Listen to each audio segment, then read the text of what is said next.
नमस्कार दोस्तों, ये एक एक्सेल सीखने की सीरीज़ है जिसमें हम एक्सेल के फंडामेंटल्स हिंदी में सीखना शुरू करेंगे। यह वीडियो उन लोगों के लिए है जो कि एक्सेल में काफ़ी नए हैं या फिर एक्सेल में काम करना चाहते हैं। वो लोग भी जो कि अपने एक्सेल में काम करते तो हैं लेकिन उनके कंसेप्ट क्लियर नहीं है, जो कि जैसे कभी कोई फॉर्मूला काम नहीं करता, कभी कोई फॉर्मेटिंग काम नहीं करती। अगर आप वो चीज़ सीखना चाहते हैं तो आप ये वीडियो की सीरीज़ देख सकते हैं। या फिर वो लोग जो कि अपने घर और ऑफिस में एक्सेल का इस्तेमाल करके अपना काम बेहतर करना चाहते हैं, और या वो लोग जो कि कुछ नया सीखना चाहते हैं। अब हम पहले एक बेसिक एक्सेल शीट का स्ट्रक्चर देखते हैं। तो जब भी आप एक्सेल पे काम करें तो सोचिए आप अपनी गणित की कॉपी में काम कर रहे हैं। अगर आप याद करें कि आपके स्कूल में के दिनों में कॉपी होती थी, हिंदी की कॉपी होती थी, अंग्रेजी की कॉपी होती थी और गणित की कॉपी होती थी। गणित की कॉपी में ऐसे छोटे छोटे छोटे छोटे डब्बे लिखे होते थे जिन डब्बों में हम कुछ लिख सकते हैं। तो जब भी आप एक्सेल को सोचें तो फंडामेंटली एक्सेल और कुछ नहीं होती, एक गणित की कॉपी होती है जिन डब्बों में आप अलग अलग नंबर लिख सकते हैं। जैसे मैंने यहाँ 7, 8, 10 अलग अलग डब्बों में लिखा हुआ है। अब एक्सेल में ज़रूरी नहीं कि आप सिर्फ नंबर ही लिखें। जैसे ये एक दूसरी तरह की एक्सेल है जिसके अंदर मैंने यहाँ कुछ अक्षर लिखे हुए हैं, यहाँ कुछ कंपनियों के नाम है, यहाँ पे कुछ संख्या लिखी हुई है, यहाँ थोड़ा रंग किया हुआ है। तो अगर देखें तो ये भी छोटे छोटे डब्बे हैं और हर डब्बे के अंदर कुछ लिखा हुआ है। उस डब्बे के अंदर अक्षर हो सकते हैं, नंबर हो सकते हैं, या एक बड़ा सा वाक्य हो सकता है, लेकिन फंडामेंटली वो वही है। तो अगर इसे देखेंगे तो ये आपकी कॉपी का एक बड़ा सा पन्ना है जिसके ऊपर आपने कुछ काम किया हुआ है, एक्सेल ये हुआ है, और इस बड़े से पन्ने को बोलते हैं हम एक स्प्रेडशीट। तो स्प्रेडशीट और कुछ नहीं होती, एक कागज का टुकड़ा। सोचिए आपकी कॉपी का कागज का टुकड़ा जिसमें खूब सारे डब्बे रखे हुए हैं, और उस डब्बे पे आप उन डब्बों के अंदर अक्षर या शब्द लिखते हैं। खूब सारी जो स्प्रेडशीट होती है उसके कलेक्शन को हम बोलते हैं एक वर्कबुक।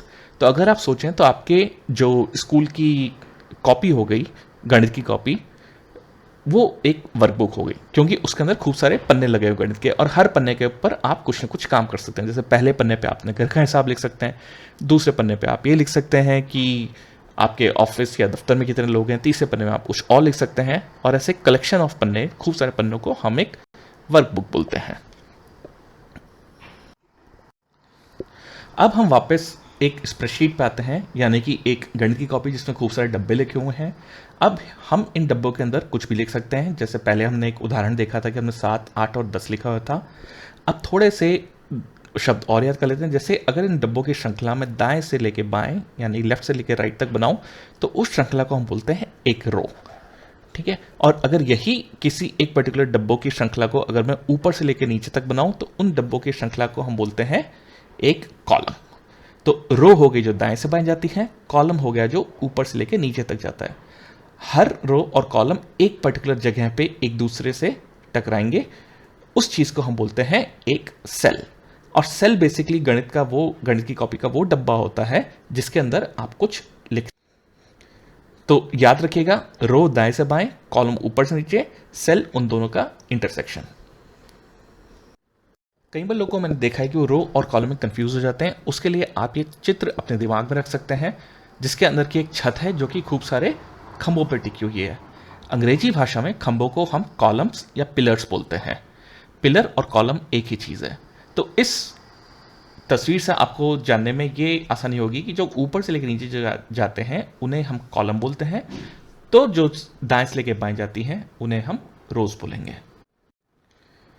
तो ये थे बेसिक फंडामेंटल। तो आज जो हमने शब्द सीखे, जिन शब्दों का हम आगे प्रयोग करेंगे, वो है एक सेल।